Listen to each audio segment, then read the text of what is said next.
ও মা, বাবা কি খেয়ে গেল? তোর বাবা কি খেয়ে গেল? হ্যাঁ। খেয়ে যাবে না কিছুতেই, রুটি ভাত হয়ে গেছে বলতে জোর করতে ভাত খেয়ে গেছে দুটো। ও ভাত খেয়ে গেছে। আর কি রান্না করেছে আজকে? কখন আসবে সেই দুপুরবেলা? এই যে ডিম ভাজা, ভাত, হ্যাঁ। এখানে ঢেঁড়স ভাজা।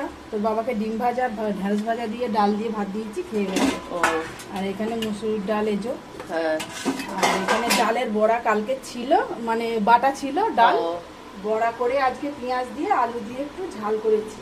ও আর এখানে এই যে কাটাপোনা মাছের ঝাল, কষা কষা পেঁয়াজ দিয়ে। আর এই যে রুটি নিয়ে যাবি, রুটি আর মিষ্টি দিয়ে দিয়েছি, একটা আপেল দিয়েছি। ও আর বন্ধুরা, আমার ভিডিওটা ভালো লাগলে তোমরা একটা লাইক আর সাবস্ক্রাইব করে আমার পাশে থেকো। চলো তাহলে আমি বসছি, ভাতটা বেড়ে দাও। হ্যাঁ। ও মা, বাবা কি খেয়ে গেল?